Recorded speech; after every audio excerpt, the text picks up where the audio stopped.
Greetings all and welcome back to the What the Fuck is a reborG podcast, episode 2.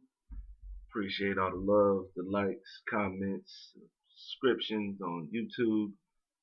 You know, regardless if, I got any love, I was going to do an episode 2. Just want to think, get it out. This, that, and the third. We welcome back Boy. He's back again. This will be my permanent co-host. So don't try to like squeeze in and I think I can get the second chair. No, this is boy's spot. Executive producer. Put a stamp on it. Talking about VA heads, did y'all enjoy that snow? We had like preview snow yesterday with some of the biggest, huskiest, out of shape ass snowflakes I've seen in a while. It was only out there for a couple of hours, but that's the VA weather for you. We have all 4 seasons and probably aided by global warming. We had snow in like early March, which isn't usually the case. But for me, I ain't got no problem with it. I enjoy it. I enjoy having all season. So like, having a taste of everything. Some days it can be gloomy and stormy, with the overcast like Seattle. Sometimes it can be as hot as Florida, It's gotta be as muggy as Arizona. So, we get a taste of it all. And one of the good things about the weather is when it snows here, school is closed. Nothing makes a kid more excited than knowing that they don't have to go to school the next day. On top of the fact, back when I was growing up, we was getting ready to play in the snow. Football, throw some snowballs, try to hit motherfuckers in the face, and things of that nature. So I don't know how kids feel about the snow now, but I know they like having no school. Regardless of whatever they're doing, they really enjoy not having any school. Okay. One of the first topics I want to get at is football. Right now, I want to, do a lot of the sports talk early and let it trickle down to some other topics. So fast forward until you find the non-sports part if you didn't want to hear it, but I'm gonna go ahead and do what I do. One of the sports sites I frequent is called Rivals.com, and their high school football, site, recruiting site, ranking high school players, I'm into that kind of thing. I don't rank them myself, but I like to read the stories and all that. And one of their lead writers, Mike Farrell, was did an article last week about how he wouldn't draft Shaquem Griffin, which is the player from Central Florida who doesn't have a hand. You're gonna think I'm fucked up for laughing, but I bet you did too. He doesn't have a left hand, so it's like just a wrist there, like a nub or whatever. But he still managed to play great football at Central Florida, and he still managed to look good during the combine. Mike Farrell said he wouldn't draft him, and I don't understand how you just don't draft him. Everything you look for when looking for a prospect, he already has taken care of that. He had a good year. He was instrumental to the improvement of his team. And when he played competition, he went in on that competition. I watched him play the bowl game. I'm sorry, boy. Did you have something to say? I apologize. I can continue. But appreciate it. Okay, so when he went against Auburn, which was one of the best offenses in college football, nobody can argue that. But one of the best offensive coaches in college football, Gus Malzahn, he went up against them and he thoroughly dominated. He thoroughly disrupted the whole offensive game plan. Central Florida was undefeated, which was good to see. So he has the tape. Then on the flip side of that coin, he went to the combine, ran a good time. He had the prosthetic arm. He put up, I want to say it was 2021 bench press. He did everything that he needed to do to be considered somebody that you would draft. And to have somebody come out and say that he wouldn't draft him, I find it a little disrespectful, because I know who they would draft, 6'5" DN, whether he had, whether he put in any work or not. There's a Florida State defensive end named Josh Sweat. Matter of fact, he's from Virginia, from Chesapeake, went to Oscar Smith. highly rated player. He didn't do anything. He didn't really put up any good numbers. He wasn't the dominant player they thought he was going to be. And he, without any film to contest against Griffin, will get drafted ahead of him. And I wasn't the only one who was caught by this article. New York Jet safety Jamal Adams uh, tweeted about Mike Farrell and pretty much said, you don't know nothing. He had him misranked and he ended up being the fourth player picked in the draft. And, he had some good points. Usually they miss, but it's hard to predict. It's hard to predict what a kid's going to be in the 3 to 4 years after high school, what he's going to be in the pros. But for you to, come out and say that you would draft a player who's proven everything to you that need be, I find it a little disrespectful. In other football news, word is the Packers are going to sign Jimmy Graham, but going to cut Jordy Nelson. It really doesn't matter. The Packers don't have the line or the defense to win the chip, so the offense will look good as it always has with Aaron Rodgers back at the quarterback. But some of those other pieces they really have to improve on before I will consider them something worth winning the chip. Because I like Aaron Rodgers. I think he's, if not one of the best quarterbacks in the league. Like, the guy's awesome. Other news, the Jets want to sign Josh McCown and are eyeing Teddy Bridgewater. Don't particularly, have anything on this. I'm just glad to see Teddy Bridgewater have a job after his horrendous injuries and all the stuff that he's been through. I'm just shout out to Teddy. In other NFL news, Danny Amendola signs with the Dolphins. That was a cash grab. That's Amendola went with the first offer he got because he knew he hasn't done enough in the Patriots to garner any real, bucks. So the first person who was, goofy enough to offer him something, he jumped right on it. And I don't think that's like a problem at all. Get your money, regardless of whatever you're doing. If they offering it to you, take it. But the Dolphins, they're gonna stick around in mediocrity. I miss Dan Marino's quarterbacking. Kirk Cousins goes to the Vikings, which should be a good look because he put up good numbers on a very mediocre Redskin team. He did a lot of work with not a lot of talent. So for him to go to the Vikings, where they do have a good amount of talent, they can be considered as one of the threats in the NFC. They already have a championship level defense, and with uh, with adding Cousins to the good pieces that they have on offense, I think they can make some noise. Go a little bit further, see what's going on. Drew Brees signed back with the Saints. That's a good thing. I mess with Drew Brees. Drew Brees is a nice quarterback. And some people could come up with the excuse that he's only good under Sean Payton. Well, what do you expect? He went to Miami. He failed the physical. Miami didn't want to sign him. So he went to New Orleans where he was accepted. For those who don't know, Drew Brees used to be the quarterback of the Chargers. Was pretty good quarterback there. He got a shoulder injury. He was out for a little bit.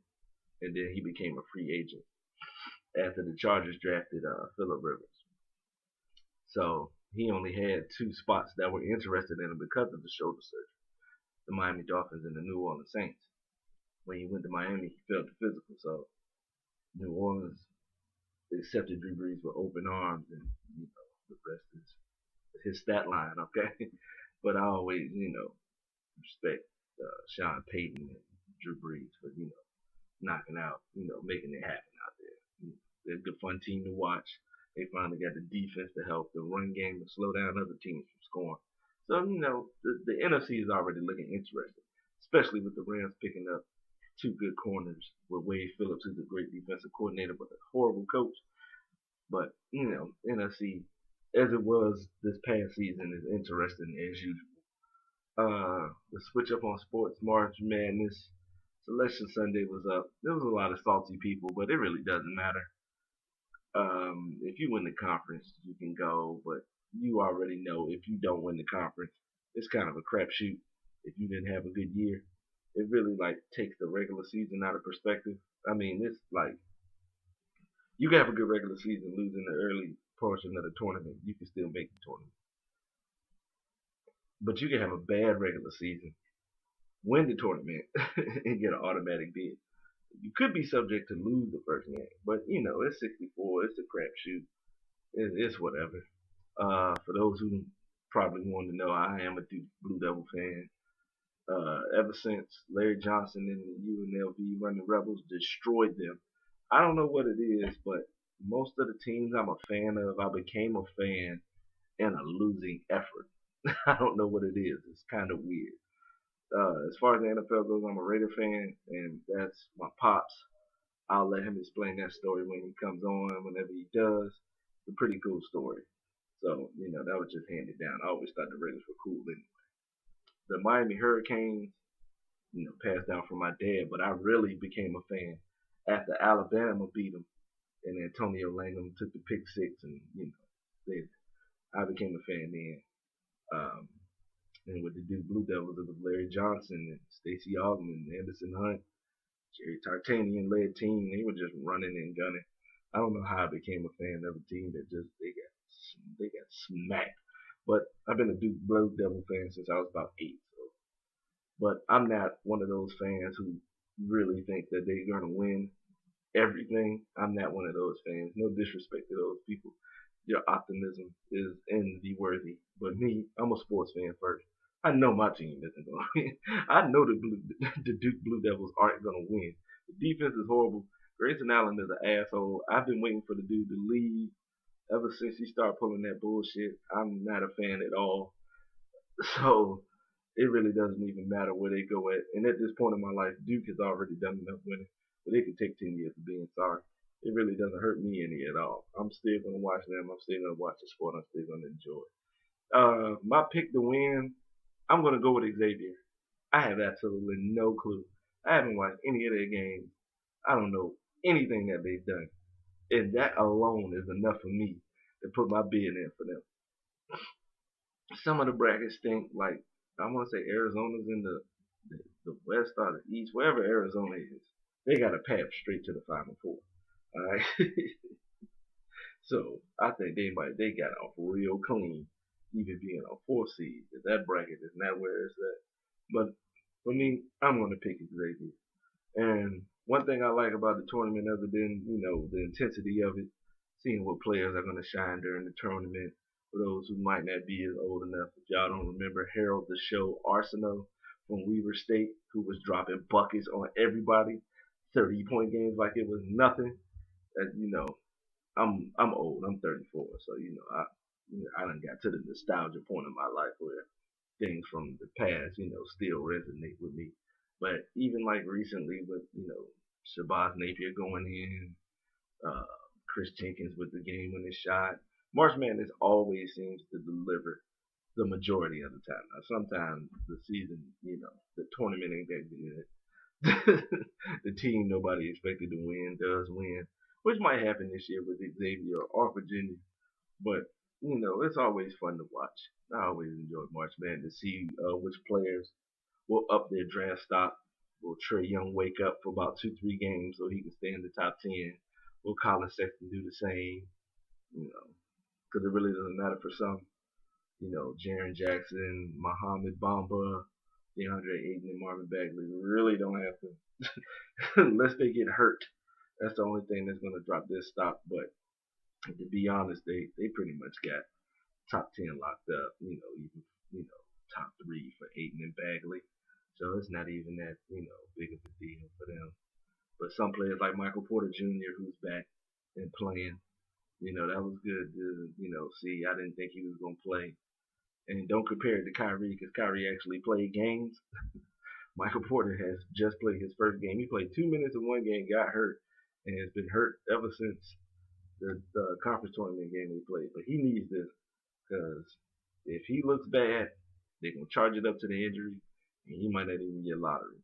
But it's possible that he might not get lottery. But I just want to see the guy healthy out there hooping because, I want everybody to get their money. That's an ongoing theme with this podcast. Get your money. All right. They're giving it to you, you take it. All right. Sticking with basketball, NBA news. Um, it's pretty good to see like some teams playing great, like Portland's doing great. I said something about those last week. But a lot of people are panicking because the Spurs are the 10th seed, but it's only like a game and a half, 2 games between third and 10th in the Western Conference, so it's not that big of a deal. And even if they don't make it, wow, they'll easily be over 500 like they have been since Popovich has been the coach. He won't make the playoffs. They'll miss a year, but it's not a big deal. It's not like they're not gonna come back next year. You know, they will be back next year in the playoffs. I can almost, fucking guarantee it. So everybody just relax. It'll be okay. Kawhi will be back, and they'll be back in the playoffs. But as soon as they get back, you better not be complaining that the Spurs are always in there, because they will be back as long as Popovich is the coach. Okay, they're always going to be a threat. May not be the threat to win it, but they will always be a threat.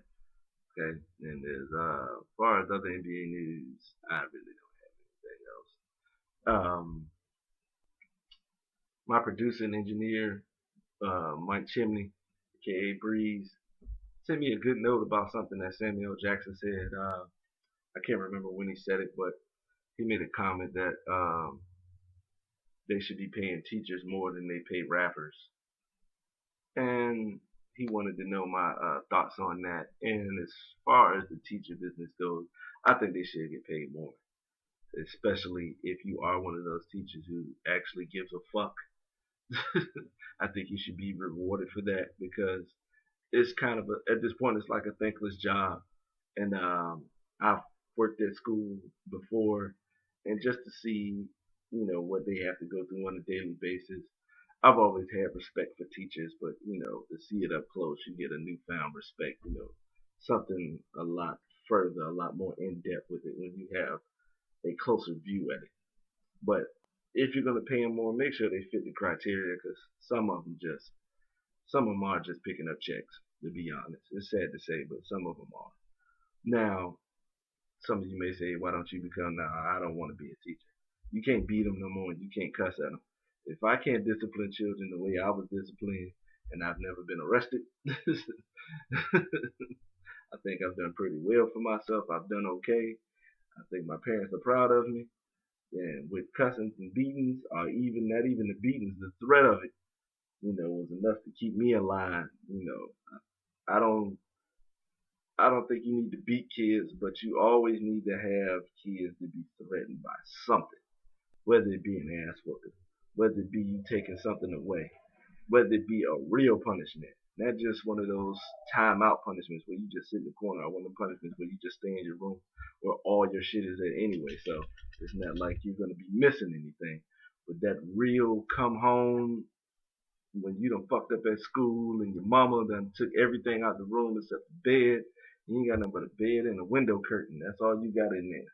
And it's even broke down to the point where your mama even dresses you. That's how much you don't have. That's how much your freedom has been juked because you fucked up. Like if I can't instill the fear in them, then there's no need to even bother with that. That's why I have respect for them, because some of them can handle it. I've seen teachers discipline kids with a soft tone, and it was, weird to see, growing up, how I did and seeing how other parents were with some of my friends. And, it was just cool to see. And some teachers that I had that were like that, but I was never that big of a problem, not overall. I got about 80%. I was good to most teachers. That 20, I'm not gonna apologize because I already did it. There's no need to apologize after you've done some shit. You know, it wasn't smart for me to do. I don't wish I could change it. I'm just, hey, wish I was in a different mind state that I didn't do such a thing. Okay, but I really do think they should pay teachers more if they fit that criteria of getting that done. You know, I've seen some bad ones with children just running amok. And as far as teachers go, with that 80%, I like to give, people put top fives on everything. Let me put my top five teachers up there. I'm gonna go no particular order, just the way that it's going. My kindergarten teacher, Cecil Overton. I still got respect for Mr. Overton to this day, because nothing is scarier than that first day of kindergarten when your mom drops you off, you leave, you might only know about two or three of the kids, and when she drops you off and she walks out that building and you turn and you look and you try to go with her and she say, no, you gotta stay here. You in school now. I don't have a problem with any child crying the first day of kindergarten because I cried. Fuck it. What you mean she gone? She ain't coming back? What is this? I gotta eat here. I can't eat and watch cartoons. What is going? You gonna make me take a nap? I'm not sleepy. What is this? So I cried the first day. But shout out to Mr. Overton for making kindergarten a breeze after the first day. I appreciate him for that. Good looking out, man. Another favorite of mine in the top five is Mr. Cross. He was my 11th grade English teacher. I want to say 11th grade. Yeah. He had the Superman curl, which is funny right off the bat. Anybody that's rocking the Superman curl is hysterical. But he was a cool dude. Had a little hustle in him. He knew what was going on. White guy, but he was real hip. He was cool. He knew the music we was listening to. He was into it himself.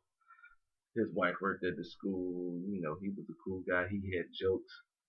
One time, one of the students tried to roast him, and he called him a fudge packer, which, I knew what it was, but the rest of the class didn't. So I fell out laughing because, it's a derogatory term for homosexuals. So, gays. So I was dead, and he laughed too. And he was just a cool dude. I've always been into English, reading, writing, that type of stuff.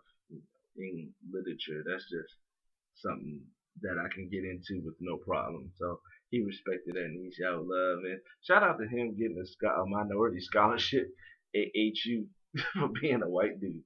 I mean, if you can hustle, man, go ahead, man.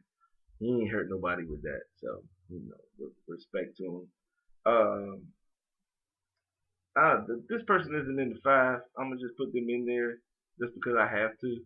Miss Bugs, who was like my great aunt. I don't think a teacher will ever will ever keep a kid that in line. When you have a direct line, when your teacher has a direct line, that's your parents' job to like they cell phones. And like when she couldn't just call my parents, she could have called anybody. She could have called my granddaddy. She could have called my grandma. She could have called my aunt. I mean my uncles. She could have called anybody. So she kept me in line for about 3 years. And from freshman to junior year. Shout out to Miss Buzz, yeah, man, love to you. Another one is this is hard. Mr. Green, he was my 7th grade social studies teacher. Shout out to him. He was a Braves fan, and that's how we got cool because I knew something about the Braves, and I was I didn't have a problem, reading in front of the class, and I wasn't an asshole to him. So he was cool. And one thing that you will know when you get as you go through school, if you get cool with a teacher, sometimes they don't give a fuck what you do. All right, being an asshole will get you nowhere, except in the fucking principal's office, and that's about that bullshit. But if you ain't gotta be no sucker. I was never the sucker. Won't bring no fucking apple to no teacher. But just saying what's up. You know what I'm saying? Just knocking out the stuff. You ain't got to be A1 with it. I was never all A student or, that great of a student. I just did what I did to get by just enough that I could take a nap in class. But, he knew what it was. He didn't have no problems. He used to let me take my naps. I did my work. Worked out fine. Shout out to Mr. Green, man. And last but not least, I'm gonna go out. Oh yeah, Miss Kate, my French teacher in high school. I didn't do a damn thing in French. you know you ain't doing shit when you don't even bring a pencil to class. When you don't bring a writing utensil or something to write on to class, you you pretty much got it made, man. And she still passed me all 3 years, and I didn't do a single fucking solitary thing, and she still loved me like I was one of her own. I don't know what it was. Maybe she had white guilt or something. I couldn't tell you, but I skated through that mother like your favorite hockey player. I didn't have to do shit, and I didn't. So shout out to Miss Kate. Always got love for you. And shout out to the teachers, that give a fuck and leading kids to things. Cause I remember I was told I was smart enough to go to college, but it wasn't gonna happen. Not at all. I was fucking done with school. I was tired of school. I just didn't want to be there anymore. Not that I wanted to hang out with my friends or anything like that. That's cool because you want to do that anyway. But I just was done with school. I'm done with this tedious ass shit that that we keep doing this, and none of this gauges how smart or dumb you really are. It just shows that you can pass some standardized tests. It won't fool me no more. So I was done with it. So, even though, I didn't make the decision to go, shout out to the teacher that showed love, you know. And if you feel like you need to go to college to get what you want to get out of life, go ahead. I wouldn't knock nobody for doing it. It's just something that I didn't want to fucking do. And, it hurt. It didn't hurt, but, it took some getting used to when I went back as an adult. You know, it was a lot easier because, at this point, it's not is, you just have to be there. I could just do the work and leave, which, was right up my alley. That's why I did better in school as an adult than, as a kid, because you don't have the binds of, just having to be in school. You can finish that test in 10 minutes. It's still 35 minutes left in class. And you still got to stay in school for the rest of the day. 'Cause this ain't nothing but first period. See, that's the shit that disappointed me. But as an adult taking the classes, you finish that test in 10 minutes, you can go home. And whether I got whether I got a 70 or 100, it really didn't matter to me. It was just time to go. I'm grown. I got that option. I'm taking it. Might as well. you know, um, Flipping topics. I get asked this question a lot by people I know and people I don't know. Um, what's your social media handle? I don't have one. I don't have any social media. I don't have Facebook. I don't have the gram. I'm not on Twitter. I'm not on Snapchat. I'm not on Christian Mingle. I'm not on shit. I got a group me I'm in with my friends, on the group me up on my iPhone. That's it. That's as far as I go. And I get social on my microphone on the Xbox so I can talk to my friends, because who wants to sit and have that phone on their ear all day? Not the kids. I can't fucking do it. I didn't like having the phone on my ear as a teenager talking to girls. I fucked up a lot of pussies being short with a lot of motherfuckers, with a lot of motherfucking females. So I already know. I definitely don't want to do it in this old honorary stage I'm in right now. So at one time I did have a Facebook. Sorry, Boy is chiming in on something. Huh? Who ain't got no bitches? I can't answer that question right now. I'm doing the pod. Alright, back to y'all. But I had a Facebook. Stopped using it 3 years ago. I just didn't want to. I just didn't want to do it no more. It just didn't hold interest to me anymore. I've never had a Twitter, never had a Snapchat, never had what's the gram. I was never on the gram. I was never on any of that. And I was on some of the older shit. I went on Black Planet, but I was on MySpace. Shout out to MySpace. It was a lot of ass to be got on MySpace. Shout out to the women who gave me ass by meeting me through MySpace. That was a quick pickup. No need to go to the mall to try to score some ass. I could pretty much get on MySpace for about 20 minutes, line something up. But at this point, I don't have the need for social media. I don't knock anybody else for having it. Go forward, do it, have your fun. It is some interesting stuff up there. Whatever you're into, they have something for you. You know, whether it be Instagram, Facebook.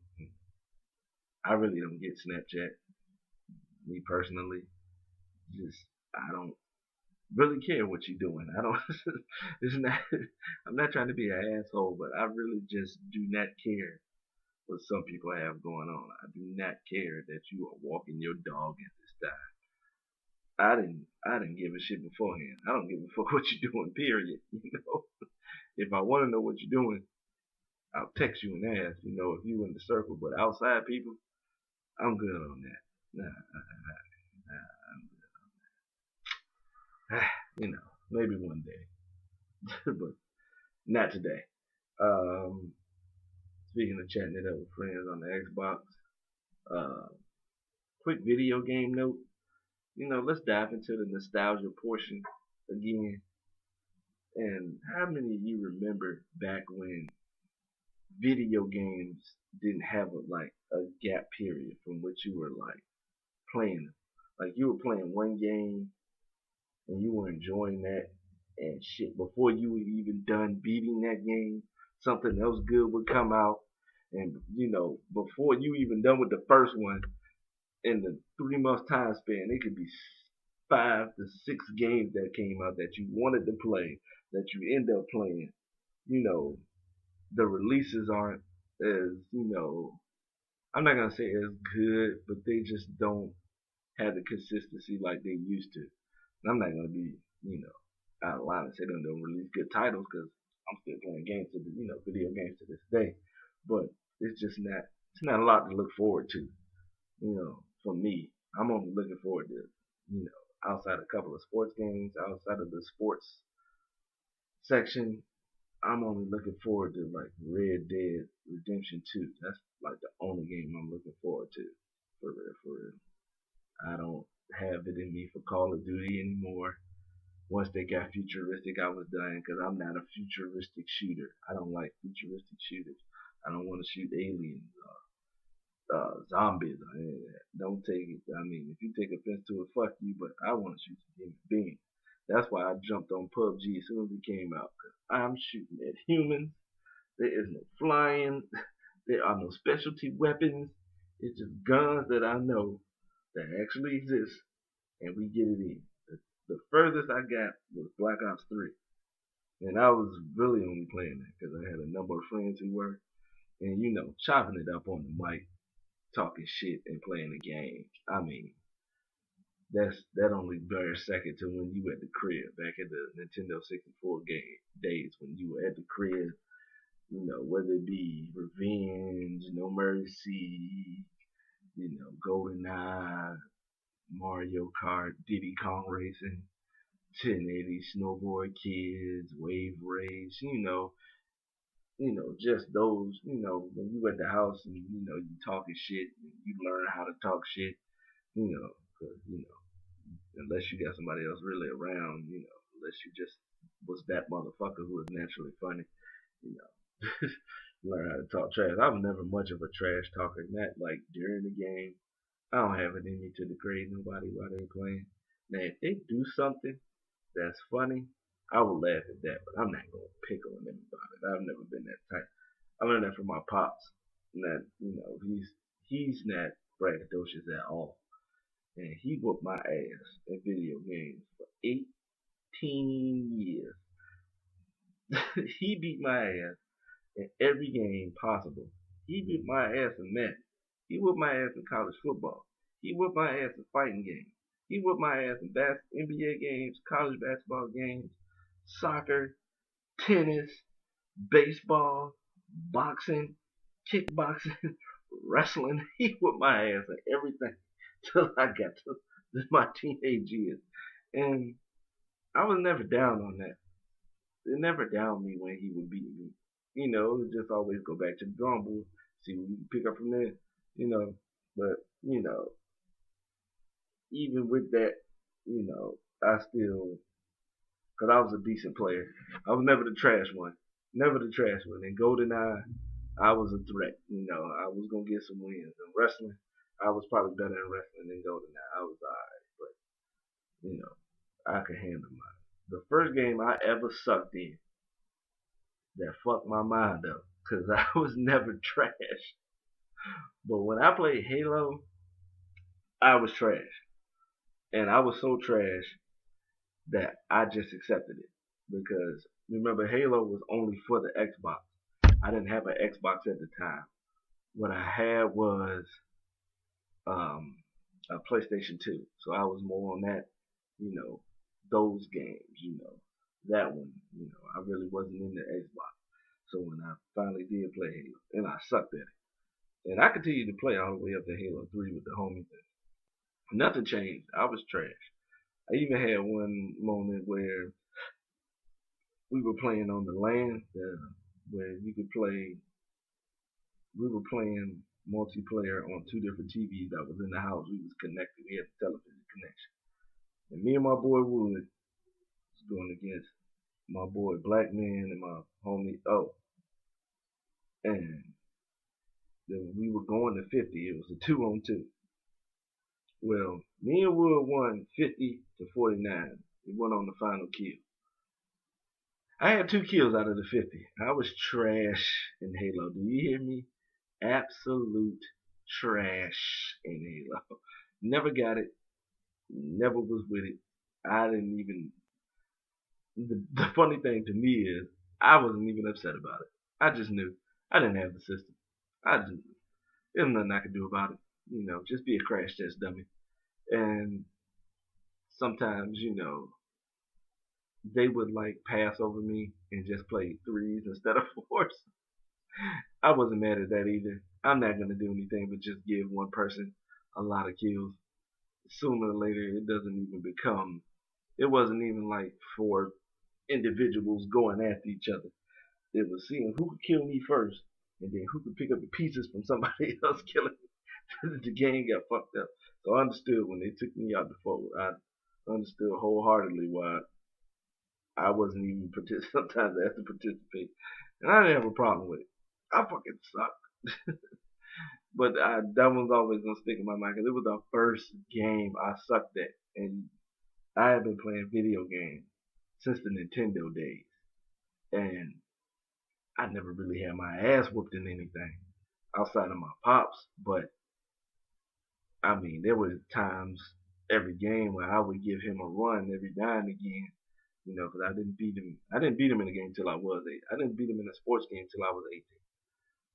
Flat out, completely honest. NCAA, I can't remember the year, whether it be, what was it, 2001, 2000, one of those two. I finally beat him, and he accepted it. Of course, I had like a We Are the Champions moment where I dropped to my knees and threw my arms in the air like William Defoe in Platoon, and I had a small tear come out the corner of my eye, and I was just surprised. Hey, you've been with my ass for a long time, so when you finally do get that win, it is because sometimes you get to the point where you don't even expect to win. You just hoping that you just don't get beat by. You just hope that you just don't get dubbed. That's just that's just where I was at with it. But I wish that we could get some of those things back. Because it was not even that long ago. It was games that me and the homies were all in on. Even into the Xbox Live days, like Black Ops 1. Me and the homies heavy on the jump. Now I wasn't one of those KD guys. Never have, never will be. I can break even and I'm cool with it. Go 2 under and I'll be alright. But we mainly played domination. It was all about capping bases. It was all about setting up the homies. It was all about the win when it came to that. So that was one of the great moments because we were heavy in the jump.